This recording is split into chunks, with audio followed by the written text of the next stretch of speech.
Some people say the dozens of dogs at the Olympic Animal Sanctuary should be moved. A warning, some of the images in the story may be disturbing. Coming for problem solver Jeff Burnside investigates this so-called sanctuary of sorrow.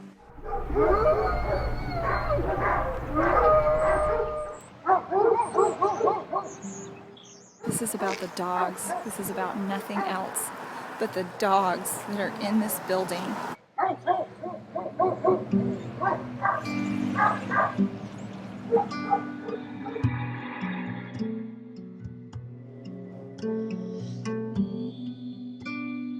Critics say the man who runs a local sanctuary has failed in that mission.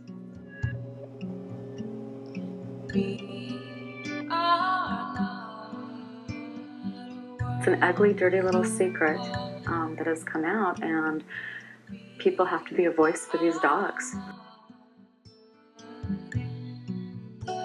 These photos, shot last year by volunteers, give a glimpse. This is a hellhole for these animals, an absolute nightmare. It was so shocking. It's horrifying. It's a torture chamber.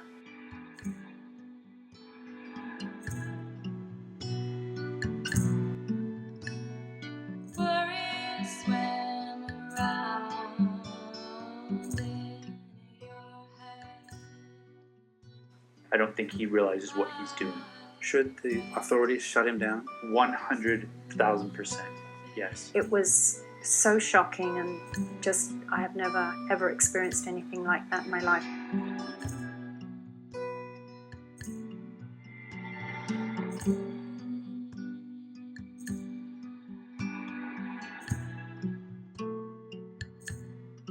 Jeff reached out to top animal welfare leaders locally and nationwide. All of them, including the Humane Society of the United States, agree there are big problems with the Olympic Animal Sanctuary, and several are trying to help. It's unclear whether Markwell will accept that help.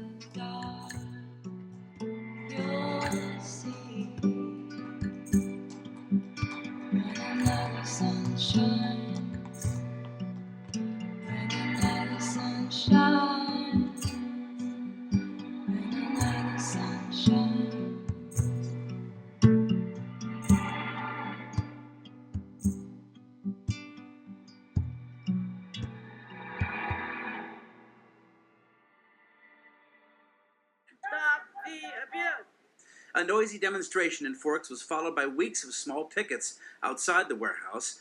Markwell says he felt so threatened he packed up his dogs one night last weekend and, desperate, started driving with no destination in mind. Of dogs featured in a problem solvers investigation into the controversial Olympic Animal Sanctuary are now in an undisclosed location outside of the Northwest. These are the first photos showing the dogs at their undisclosed location. All 124 had been packed into wooden crates inside this massive truck. It drove from Forks to a location somewhere along the Arizona-Nevada border. Robert Messeri and volunteers from Guardians of Rescue are now overseeing the transfer of the dogs from Markwell. What was his demeanor when he called you from the road? Well, I think he sounded very tired. He sounded very frustrated. I think he wants to put all this behind him. And I told him that we could make this better. We can get this resolved quickly as long as we stick to a plan. Messeri says it'll take more than a week just to check and document all those dogs, and a couple of months or more to find them permanent homes around the country.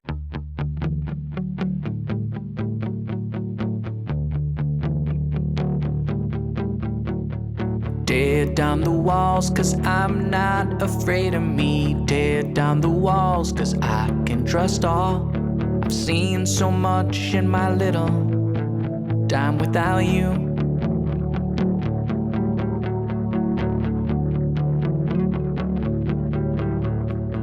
Tear down my heart and build it back up again. Tear down my heart from building these walls. I've seen so much in my little. It's funny how time can heal these wounds. I've got it made. It's funny how time can heal these wounds. I've got it made. I've got it made. They have fresh water all the time. 2 good meals every day. dog treats. They have fresh air, and they get the love and affection they crave.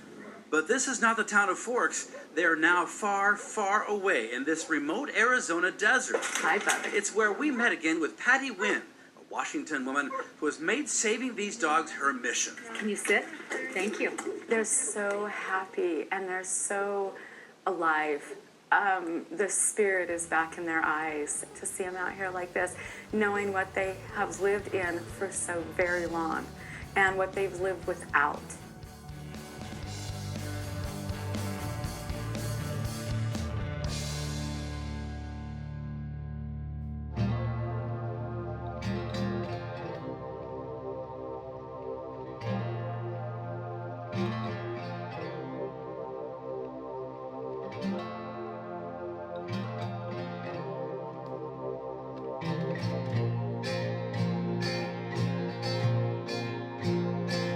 It's mine. I know that I can wait for this.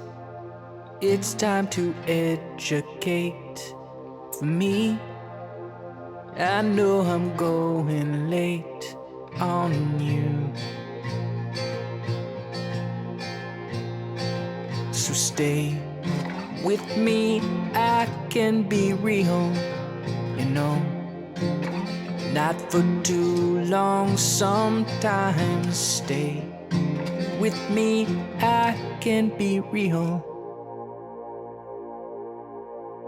It's not that I won't hesitate for you, my mind is getting late. It's here that I am on your slate, and my mind is real. And so that's how our story goes. In here, your mind is getting slow, but I just like to ask you, wait for me when you're someone, and stay with me. I can be real, you know, not for too long, sometimes stay with me. I can be real, you know, not for too long, sometimes. Come on and lock the door, I can't take it anymore. I ain't lonesome anymore. Come on and lock the door, I can't take it anymore. I ain't lonesome anymore. I ain't lonely, I ain't lonely anymore. I ain't lonely, I ain't lonely anymore. I ain't lonely, I ain't lonely anymore. I ain't lonely, I ain't lonely anymore. Come on and lock the door, I don't see it anymore. I'm not lonely anymore. Come on and lock the door, I don't see it anymore. I'm not lonely anymore.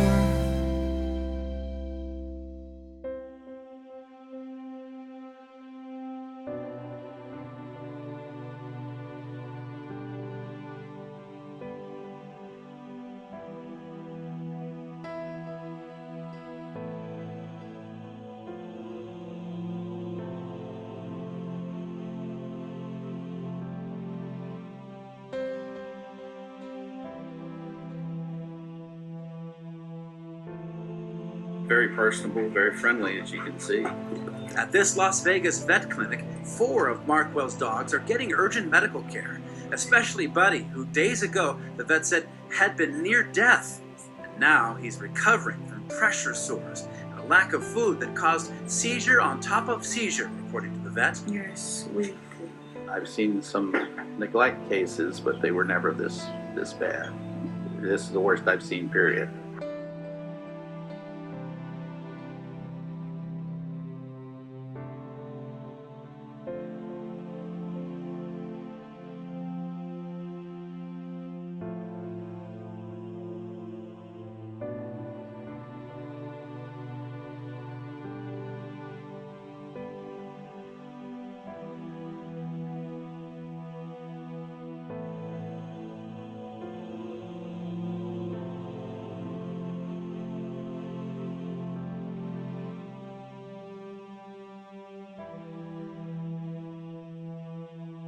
My name is Janice Walker, and I am the foster mom of Bosso, who is one of the OAS dogs. He's a Great Pyrenees, and he was, for a time, he lived at OAS in a horse trailer. I've had him now for almost a year.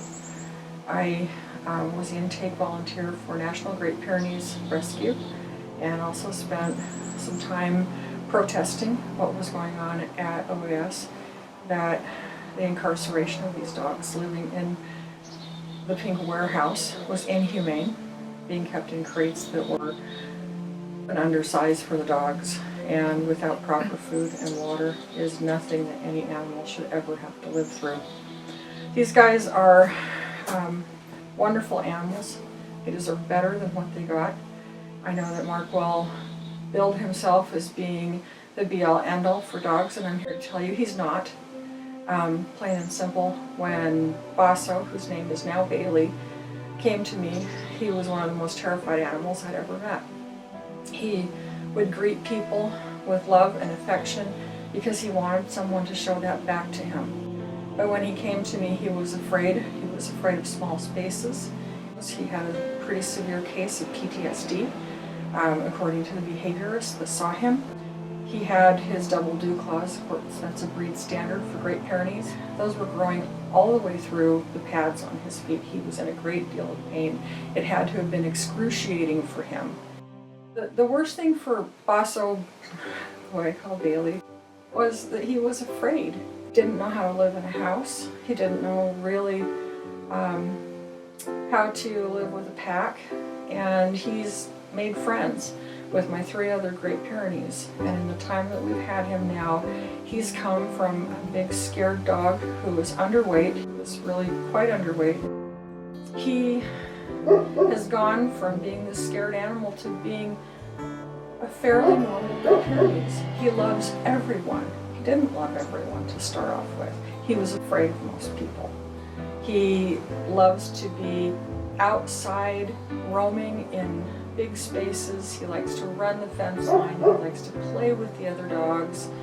And his personality has blossomed. And he's gone from just being such an introverted dog who had been so hurt by the situation that he was in, to being this great big love of a dog that all he really wants is to be active.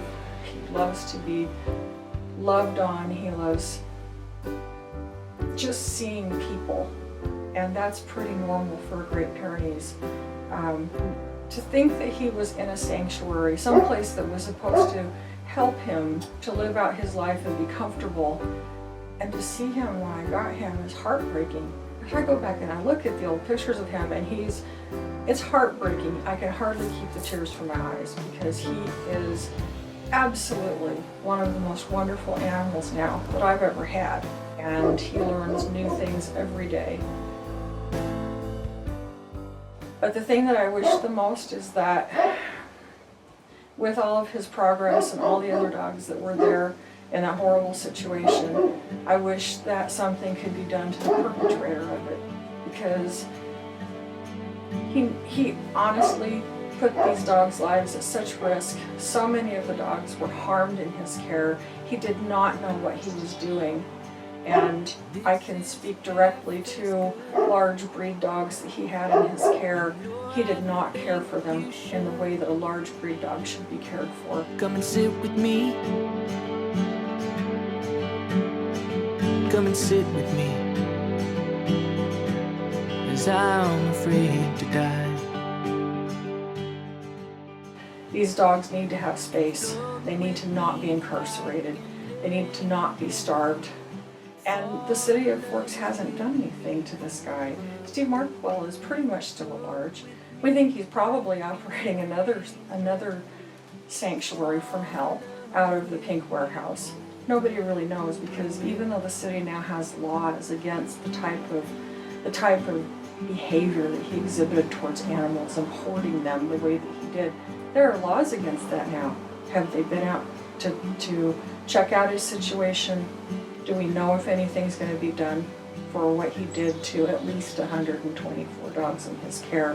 I would like to invite the City of Forks to step up and do what you are supposed to do.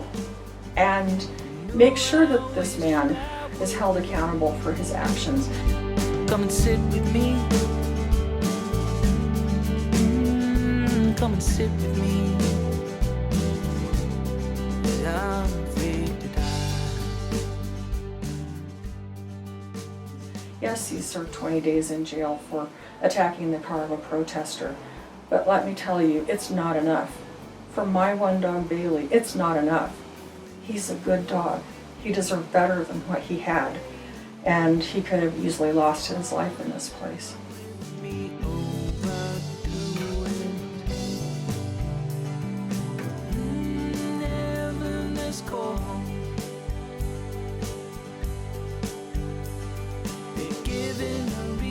But it's here, nothing at all. So float with me like an angel. Fall in love with me, overdo it. Float with me like an angel. Fall in love with me, overdo it. Float with me like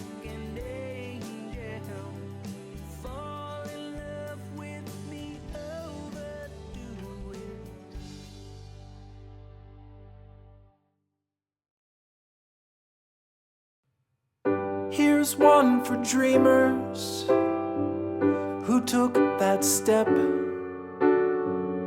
Here's one for every time they jumped without a net. Here's one for misfits who broke the rules, who feared the boredom more than scorn or ridicule. You're scared to fly in the endless sky when the voices say that there's no way you'll ever make the grade. Let's say you try and you fall from high. When the sun is set, will you regret the fall or the times you did nothing at all?